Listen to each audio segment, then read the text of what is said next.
we move on to our next panel discussion, which is on the state of police. The digital enablement of the police forces in India and law and order machinery has been put in top gear. Whether it is the integrated command and control, wiring up of all police stations down to the taluka level, CCTV networks or data analytics or AI, our police system is on the move. The imperatives have changed given the current state of digitalization, and that has also increased the cyber vulnerabilities at the same time. Social media has become a major influence on shaping up democracy and society, and there are issues to women and child safety as well. Most state police departments have a vision on how 21-25 is going to be shaping up, and they are going to become a fully digitally enabled police force in a digital state. This panel discussion is already published. You may have already referred to it.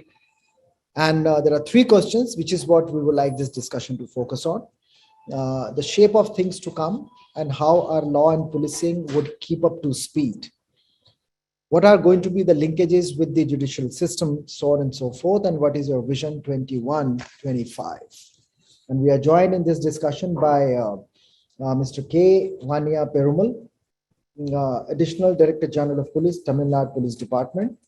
Mr. Ravi Gupta, Additional Director General of Police, Technical Services, Telangana Police Department.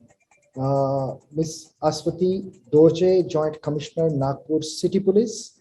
Mr. Kaisar Khalid, Commissioner of Police, Mumbai Railway Police Commissionerate. And we are soon going to be joined by Mr. Manoj Abraham, Additional Director General of Police, Kerala Police Department. And with this, I invite Mr. K. Vania Perumal to talk about keeping your views around these three questions, and over to you.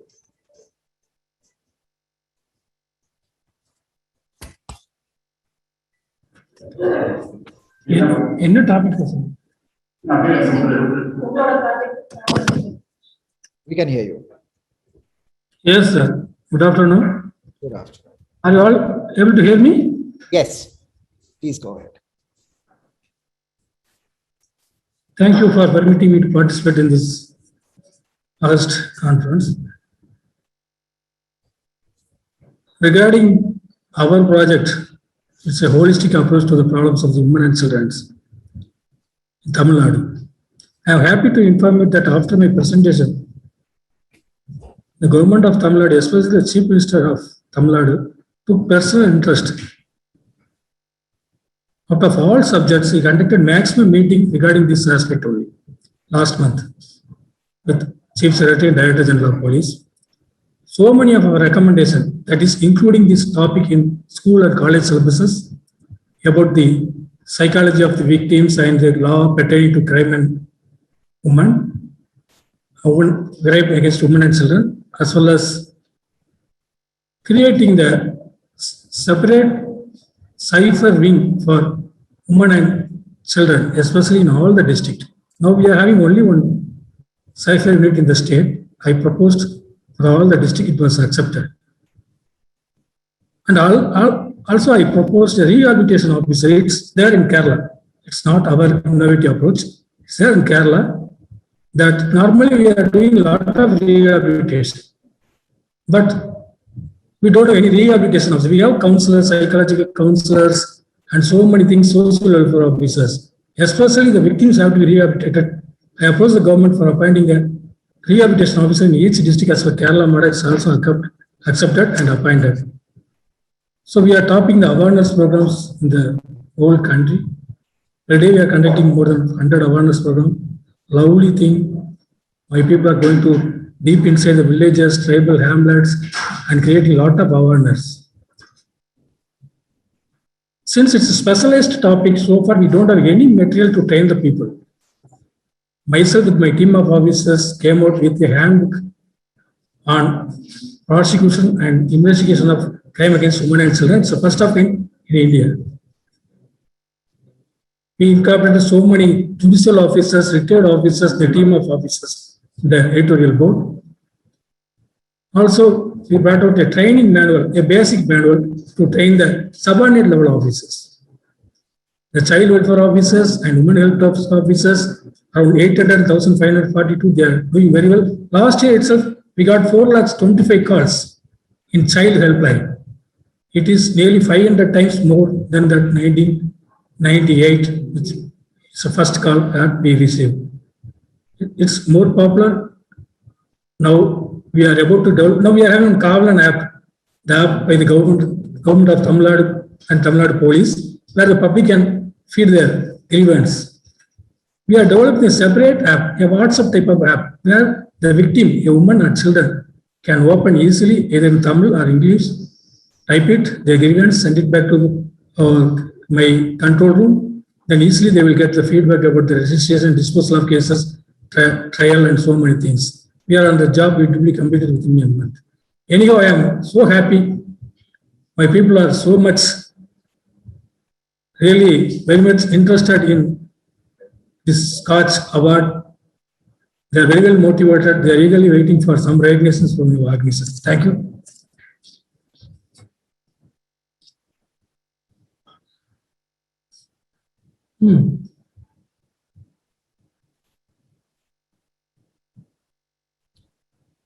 Well, thank you so much. May I now invite Mr. Ravi Gupta, Additional Director General of Police Technical Services, Telangana.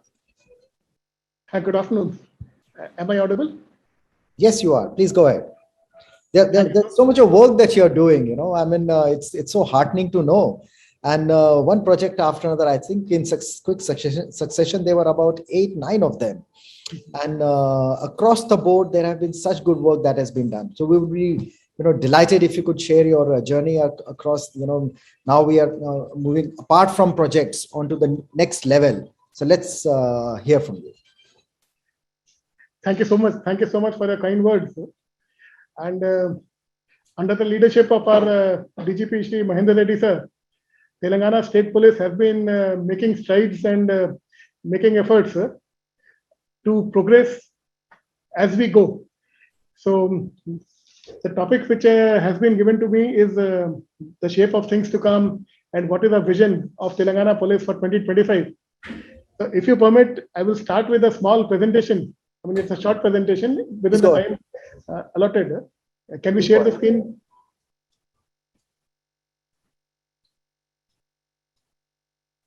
Next. Is the presentation visible? Yes. Okay. So we begin with the motto of Telangana State Police. So the basic mission for which we exist is to prevent crime and disorder. And the test of our efficiency, what we say is not the absence of, not the visible evidence of police action in dealing with the problem, but the absence of crime and disorder. If there is no crime and the society has order, then we are efficient. Otherwise, just appearing to be doing something and there is no, there's a lot of disorder, it does not work out. So this is our motto. And in the pursuance of this motto, a number of initiatives have been taken up, and how we have gone ahead. I will just make a mention of it. Next, please. So Vision 2025, how things are going to shape up, how things are going to change. Policing, as we all know, has gone through drastic changes over the past few years. The old policemen who used to go around with a lathi and do all the work physically, most of it has now become digital, and we can't escape this. Times are changing, the society is changing, and we have to keep pace with that. We have to have a strong linkage with the community.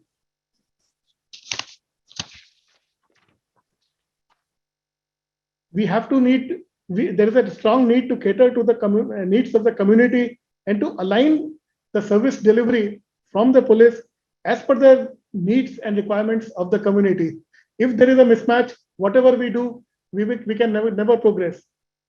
So to strengthen the link between police and communities, which have become more diverse, complex, and demanding, a number of initiatives involving technology have been taken by the Telangana State Police, and we are moving towards digital governance.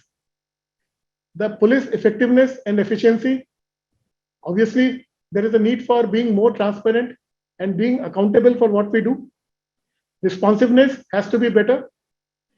As I can give an example, we take complaints, we take requests for various services online. If we are not able to respond to the community, to the applicant, that see, you have applied and this is an acknowledgement of your application and this is how it is progressing, it serves no purpose. If the public has to call us and pursue the case, what is happening? All the effort behind it goes waste. So we have to be responsive, and we have to give all these services at the public doorstep, at the fingertips. The world is moving towards mobile policing. So we have to give all this through a mobile platform, through a mobile phone, because going through a desktop or a laptop for everybody may not be possible. So what we are trying to do is, from desktop policing, we are trying to move towards mobile policing. So that is a buzzword, and we are trying to include all services on a mobile platform through a smartphone. All these services should be available to public. In turn, all these services regarding investigation and policing should also be available to the policeman. That is empowerment of workforce at all levels, for which digital training and development for various multifaceted capabilities of workforce is very important. And unless they are trained, they will not be able to do it. So we have made an effort to provide all these services through a mobile platform. We have an app called TS Cop, which has been recognized by NCRB also, and it received the best mobile app award also. And it is a bouquet of various services. About 75 services are included in this mobile app, which effectively empowers the workforce at the cutting edge level, down up to the constable level. We have applications for facial recognition, fingerprint recognition, and various other services. So this is a vision to go towards mobile policing by end of 2025. Next, please. Obviously, this involves integration with other local public services. Earlier, we had various services, various softwares, police, courts, forensic science labs, and fire, etc., working in independent silos, and there was no integration between the same. Each software platform was built on different platforms, so which did not talk to each other. So we made an effort to link up the criminal justice system, that is the judicial software, with our system, which is CCTNS, and we were the first state in the country to start this project of online live data sharing between courts and police in 2018, in which Justice Lokur, he was the chairman of the E-Courts Committee of Honorable Supreme Court. He inaugurated this system. And finally, in 2019, we grew from a pilot police station across the state. Now, we have each and every court, judicial court of the state, which is linked to the police station, each and every police station to the corresponding courts. And all the charge sheets we are transmitting online, and they are being consumed by the criminal justice system, that is the court information system, online. So, in fact, the cooperation of the High Court and the order of the Honorable Chief Justice of High Court, who inaugurated the system, he made it mandatory that charge sheets have to come online, and if they don't come online, they will not be accepted by the courts. Once this happened, the system obviously went through, and as on date, more than 220,000 charge sheets have been filed online by the police, and of which more than 206,000 charge sheets have been consumed by the CIS software of judiciary, and the transmission is complete. So what we believe and what we look forward to, having a system of systems where all systems, various disparate systems, are combined together in a unified system, and a network built on networks. So various networks are built together, and we have a single network and a single system operating. This is our vision for 2025. Digital policing already I have referred to. AI-based analytics and digital intelligence, and digital police prevention, detection, investigation, prosecution. The concept is situational awareness. That is, in case a crime occurs, what are the crimes which have taken place in the corresponding nearby areas, what are the escape routes which criminals are likely to take, which are the CCTV cameras which are there on the escape routes, and which are the cell phone towers which for which we have to collect the data and call data records. All this as a situational awareness should be available on the mobile phone of the investigating officer, then only it will be useful. So we are trying to integrate various systems into one. And next, please. And of course, the future is AI-based analytics, big data analysis, whether it is structured, unstructured. We have multitudes and multitudes of data. But unless we do proper data mining, it's of no use. And we have to ensure that it is used properly. Similarly, cybersecurity, while having this data, we have to ensure that it is secure. We have to ensure that privacy concerns are addressed. And the core function of data and video analytics also is served while using this data. Crowdsourcing, of course, we have to get data from all sources. And so these are the objectives. Good governance for safeguarding the rights of citizens, encouraging law-abiding citizens. And the key concept which I would like to mention, this is the last point which I would like to make, the concept of one state, one service, one experience at all times. Just like on banking, they have gone to the extent of you can do banking from any branch. You are a customer of the bank, not the branch. This concept we want to implement across the state. You go to a police station, you get same service. Whether you go to an urban police station, you go to a rural police station, the service will be same. Your case will be registered. Later on, back end, it will be transferred to whichever police station it is required to go. And the citizen should get the service. He should not be running from pillar to post, from police station to some other police station for the same service. So this is our ultimate goal. And we are trying our best to implement it fully, but 2025. Next. We have a fully integrated public safe city solution. Our command and control center in Hyderabad is coming up on a unified security solution platform, which is fully operational since May 2019, and which includes all IoT devices, advanced analytics, geospatial framework, and of course, a data lake which is scalable. And this, at the end, empowers the workforce with real-time information and in real-time dissemination to all stakeholders. So this is how we are trying to work. We go forward and go ahead. Next. And this is in short our vision 2025. I thank Scotch Group for giving me an opportunity to present our vision, and of course, including our project in the list of semi-finalists. Thank you. Raviji, thank you so much for sharing your vision with us. It's extremely encouraging. A couple of things that come to my mind is that, ultimately at the end of the road, you have a citizen with whom we are interfacing. While a whole lot has changed at your end, what has changed for the citizen in terms of the ease of dealing with the police department? Because that is something which happens to be last in the list of priorities for anyone. For us, it is a number one priority. That is why uniform service delivery across the state, that point which I mentioned, that is a step towards the same. We want to make it very easy, extremely easy for a citizen to approach us for grievance redressal or whatever service they want. That at present, any citizen, there is an apprehension in his mind and he is afraid to come to the police station, thinking that if I go to the police station, that means something's wrong with him. People-friendly policing, so that he should not be at all afraid of approaching us for any service. There are so many services which are non-criminal also. So we want to make it very easy, either through online or through mobile platform or any channel, social media or otherwise. He should be able to put across his grievance to us, and we should be able to address it. And we have to be responsive, and we have to tell him also, see, your grievance is, your petition or whatever is progressing like this. He should not run from pillar to post to find out what is the progress. We have to be after him, informing him that this is the progress, and finally we have to give the result to him. So this is what we are trying to do, and uniform service across the state. Excellent.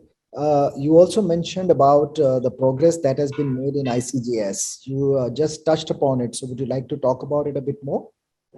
Yes. As of now, in ICJS, we are having online live data transfer between the various pillars of criminal justice system, which is the judiciary, the forensic science lab, and prosecutions. All pillars are working fully. And one unique thing is the data transfer is not just one way. It is both to and fro. We are sharing data and we are also consuming data. So, in fact, it was started in Telangana. In 2018, we were the first state to do it. And slowly, our model was replicated by NCRB for all other states. And now they are also picking up. But we have implemented it fully for the first time. For the last 2 years, it has been working very successfully. And earlier, the earlier system that you send a physical charge sheet and the same charge sheet was typed in again at the judicial end, was resulting in a lot of mismatches in data and a lot of errors. Now, all these errors are avoided because the entire data is in the form of metadata. It is consumed by the judicial system and it's available. So there is no chance of any inaccuracy between the record of the police and the judicial court. So that is the greatest achievement which we could achieve. And also, either in the judiciary or in the police side, the pendency of the case, Correct. Where it is pending and all, we could monitor. And obviously, something which is monitored, that only works out. If something is not monitored, it just does not happen. So this is the key which we move ahead with. So we have to monitor and of course, unified service delivery across all police stations. Thank you. Another problem, which is what the police across the states have been facing, is the shortage of police force and the shortage of training academies, even if you recruit. So how are you placed? Because ultimately the question arises, do we have the money? See, that you are absolutely right in that. We are using technology as a force multiplier. One CCTV camera, if it is working properly, it is equivalent to, we have a popular saying, maybe 5 to 10 policemen. Why should we have a cop at a junction? Why can't we have a copless junction with a CCTV system which automatically generates challans or any traffic violations? It takes care of it. Once the public is aware it's happening, they will abide by the law. So we are using the use of technology as a force multiplier. That is a concept we are trying to do, because obviously all states and the government have their own limitations. The requirements are there, but whatever best we can do, we are trying to cope up with that. Sure. Thank you very much. Thank you very much. We'll come back to you. Let me now take this opportunity and invite Ms. Aswati Dorje, who is Joint Commissioner from Nagpur. Thank you, Scotch, for giving me this opportunity. I would say that uniformity and standardization service delivery is also something which prompts Maharashtra Police, particularly Maharashtra Police Academy, in delivering standard input. You might be aware that we are the first state in the country to be providing e-learning services. And we have about more than a lakh of our officers and personnel who are registered on our e-academy. We have even been providing content to e-Ustad of BPRND, which was flagged off sometime in 2019. So this marriage with the technology is something which allowed us, Maharashtra Police Academy, to successfully complete the training of our officers, about 700 officers during the time of COVID. And not only were we able to complete the training of these officers without a single casualty, but also we were able to complete all our projects which were on hand, which is worth about 30 crores. And that too in a COVID year, be able to achieve that kind of a capacity building was something which is widely appreciated in the state. Regarding the future and the way ahead, I believe diversity is a big challenge for any state, and there's a lot of movement between states, of population moving between states. After coming to Nagpur, I've seen the kind of change between northern Maharashtra and eastern Maharashtra. Even within a single state, the population, the climate, and the crime, the nature of crime changes. So using technology, we have been able to track where the hotspots are, and based on evidence, we have been able to target the kind of crime which needs. We have already entered into agreement with academics.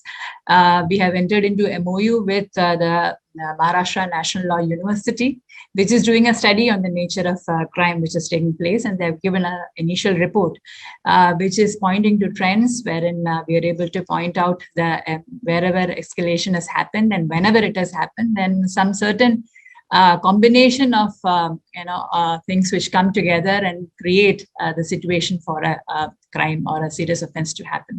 So then we are able to address this effectively. Use of AI in tracking also is being implemented with a lot of thought on the nature of data which is involved. We sit on a mountain of data, and getting clean data is of key importance. As the former director of Maharashtra Police Academy, we used to try to hammer it to our officer trainees that it is very important that you get the data clean and there is no burking or any kind of attempt to fudge on any kind of information which is coming to you. So using that clean data, we would be able to, so I don't have a presentation, but I would be able to say how we are, trying to reach out to the population at large. Given the crime trend in Nagpur city, we have been able to identify certain areas, key areas, wherein the whole, the attention of the whole nation gets riveted. For instance, crime against women, and a certain section of population, a younger age group, getting into crime. So we have from the DG's office, we have been implementing a program called Police Didi, which is intended at touching the younger age group, school-going children, and addressing them, telling them of what is good touch and bad touch, and especially the kind of digital addictions people are getting into, the areas where they're entering into without parental monitoring. This has been a very important area which is arisen, especially because of the lockdown and the schooling going online, and where children are being not monitored by parents who are in the lesser income group. So we have focused a lot of attention on that. We have conducted extensive training of our personnel, and directed them towards it so that the children are taken out of human trafficking. They are spared of the evils of the big wide world around, and given an opportunity to mature and find their true potential. So we are trying to harness technology in different ways, make sure that we give standardized services to our populace. Thank you. Thank you so much. Whether we are sitting in Hyderabad, Andhra Pradesh, Delhi, or Nagpur, apart from the contextual problems, our problems generally happen to be the same, because we as a country look at the police system as one rosary, and there are different aspects to it.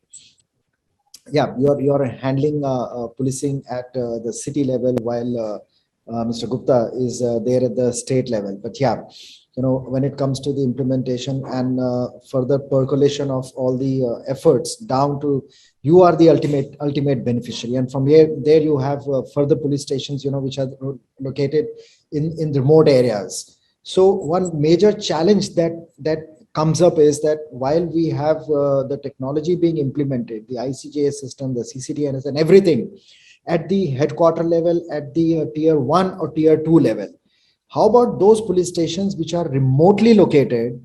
How do they come on board? Because they are absolutely totally cut off, and except for a wireless system or some very mediocre connectivity with the district headquarters and with taluka, with then further to the district, and so on and so forth. How do we handle that? I mean, isn't it a big challenge?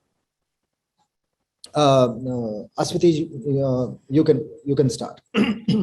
Well, in Nagpur city, I don't think we have that issue. Of course, being the city, the reach of the mobile towers is very widespread, and we don't have internet issues as it is. But when you go to the rural areas, yes, we might have to put up a tower, like we were having the integrated 1112, 112 system in place. And then a few challenges were being faced in certain other parts of the state when we had video conference we could hear the others voicing it. So naturally, a good, healthy rotation of our police force, which is, technically able and who are able to overcome the shortcomings is very much there. And a substantial inclusion of the, corporate world, where it is possible, wherein they're able to extend their hands and help. So there should be a handshake between police, academia, and the corporate world. So that can definitely make life easier for the citizens. I mean, it can add to operational convenience of the police force. At the same time, it can enable us to help the people of our country better. Raviji?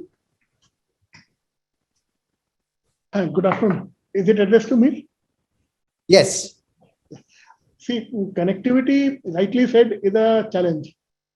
But what happened was we have been addressing this problem for the last 15 years or so in United Andhra Pradesh, and then of course after Telangana was formed. As of now, we don't have a police station where we do not have internet. All our police stations are connected, even though in remote areas, in tribal areas, all are at the border areas of Andhra and Chhattisgarh. All our police stations are connected, and we have reasonably good internet connectivity. And probably we were the first to provide access to internet through broadband over internet. So not just a VPN, but keeping other security protocols in place, we could provide access to all our IT systems through internet. And ultimately, we could convince MHA, and we got permission from MHA for that. But all our police stations are connected. Yes, it's a combination of different technologies, whether it is RF, whether it is through VPN, whether it is through internet. We have all sort of connectivities. The objective is to have some connectivity. Correct. How we get it doesn't matter. And thankfully, all our police stations are connected. So we don't have this issue at all in our state. And please go. The issue of power, somehow we do not have major issues of power shortage also. So connectivity and backup, that also is not a major challenge for us. But that's one of the biggest impediments in your operations, because if you have connectivity and you don't have power backup, then you are as much handicapped. And another thing, we are giving access through mobile phone also, smartphone also, through MDM and of course VPN. We are able to give connectivity and access to all applications through a tablet. We had given an iPad to all police stations 7 years back. So they are able to access the CCTNS and ICJS system through a mobile tablet or a smartphone too. So in case the desktop is not working, at least they have access to the system. So as a focused area, we ensured that connectivity was there.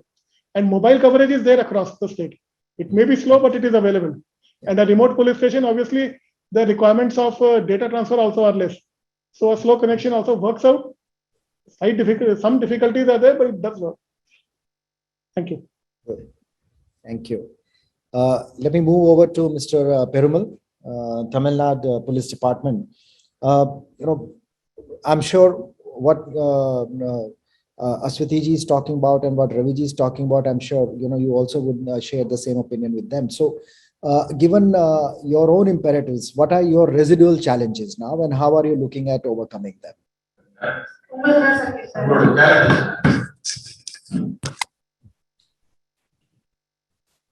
Are you able to hear me? Yes, I am.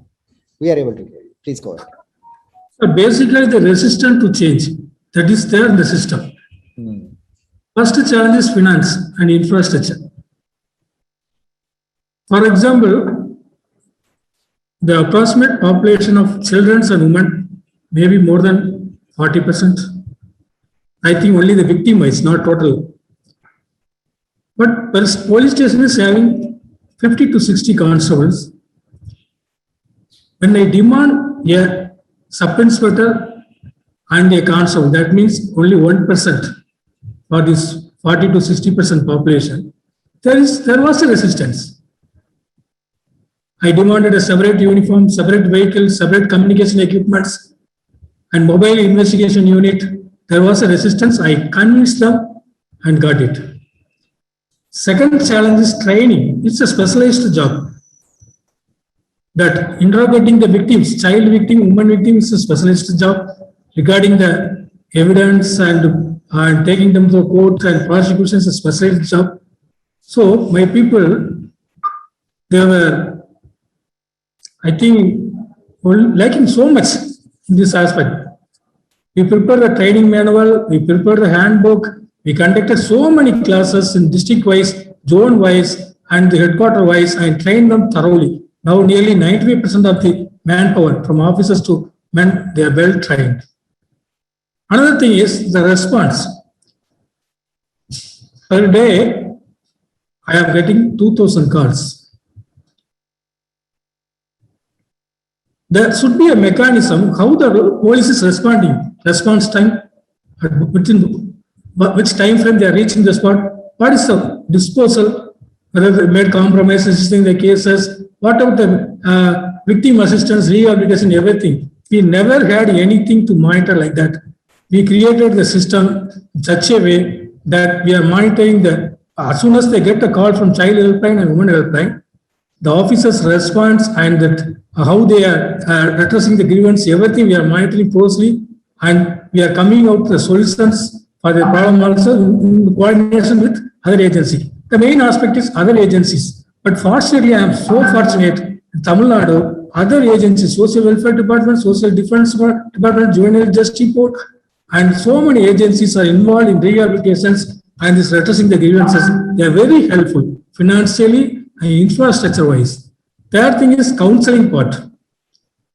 Now, last month I proposed, I pressurized the government to go for a counseling, premarital counseling before marriage to all this prospective bride and bridegrooms, so that in Tamil Nadu, especially in the western part of Tamil Nadu, last year because of Corona, alarming level of child marriages were reported. Child marriages.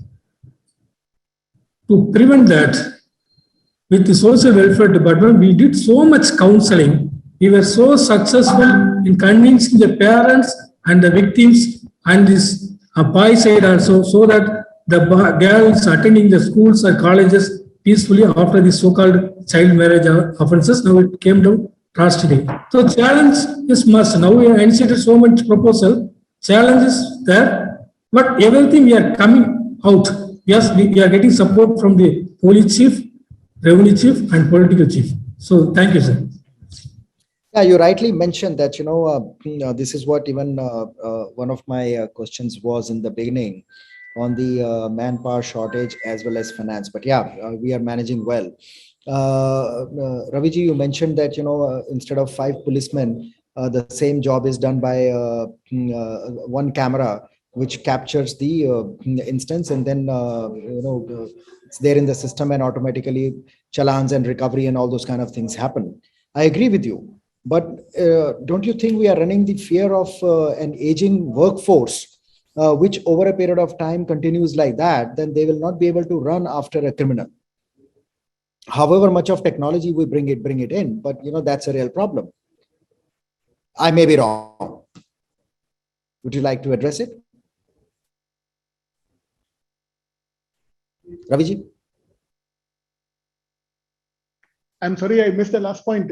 So I said that however advanced and modernized the workforce may be, which is the backend systems, the AIs and the blockchain and everything, the cameras, the CCTVs and so on and so forth. But with the aging workforce and, when we are already short of recruiting and over a period of time, aren't we running the risk of a force which may not be able to chase?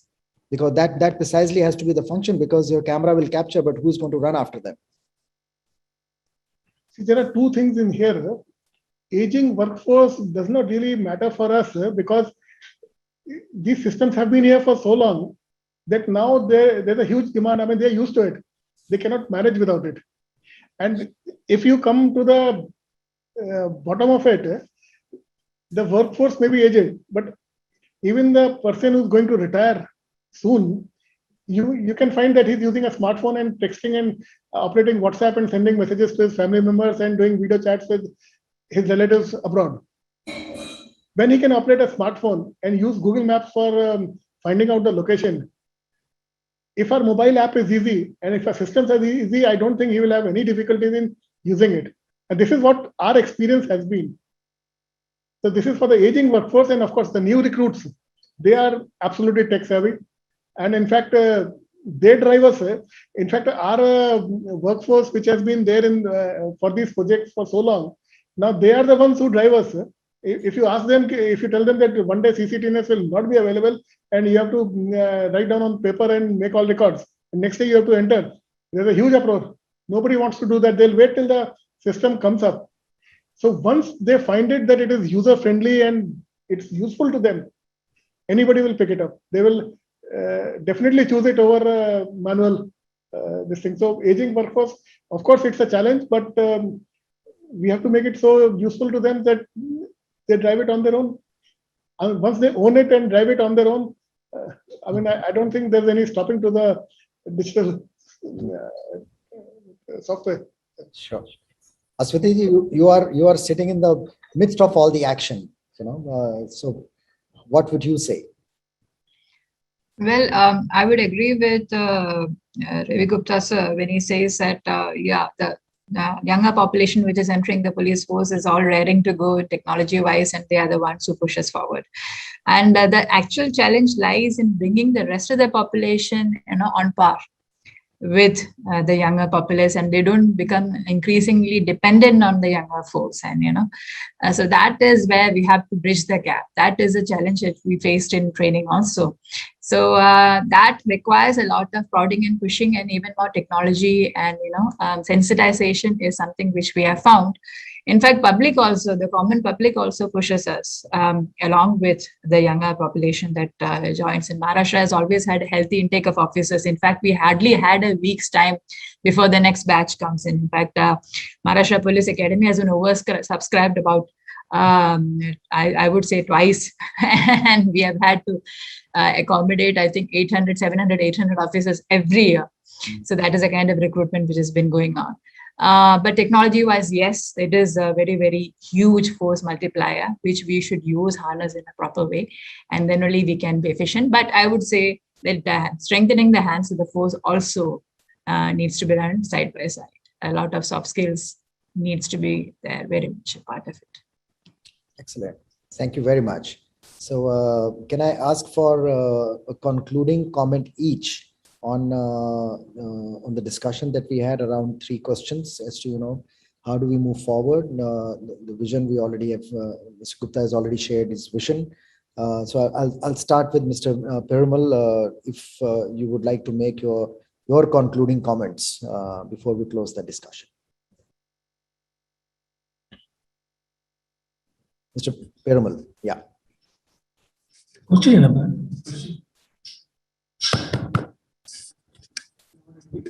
Yes, you're audible. You're audible. I'm not able to get it, sir. The question. Question is your concluding comments on the discussion. Sir, it's very useful because I am very much impressed by the presentation of fellow colleagues, and it's very useful, thought-provoking, and even you kindled them so that we all came up with some ideas about the resistance and challenges and our future aspects. It's really very useful. Thank you. Thank you. Raviji?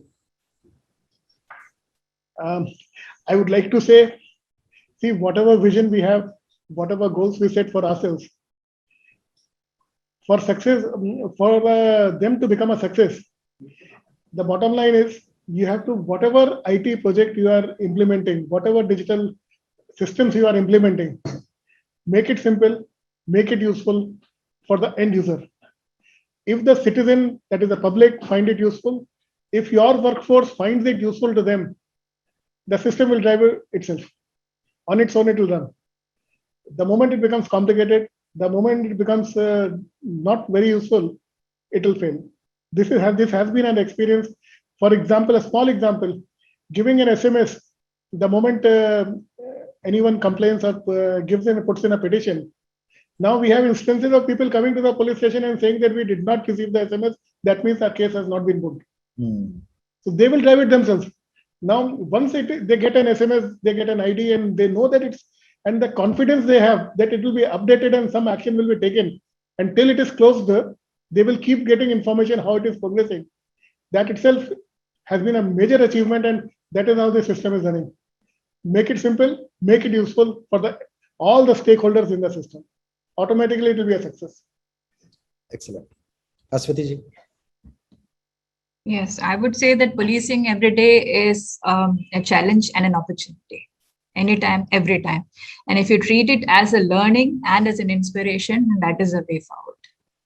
I would only say that. Thank you. Well, thank you so much for these inspiring words. I know that it's not an easy job, however much we talk about it, sitting on the table, but the moment we get into reality, we know that, it's one of the toughest jobs to keep law and order under control. And particularly when the police force is required to repurpose itself. We never knew a police force would be handling a pandemic. We never knew, a city bus service would be pressed into supplying essentials during the COVID time, and so on and so forth. But, everyone has lived up much more than to anybody else's expectations, let alone the expectation of the department itself. So it's been a great experience, talking to all of you. Thank you very much, Parimalji, Raviji, and Aswatiji, for sharing your thoughts and ideas with us. And we would love to interact with you once again as soon as possible.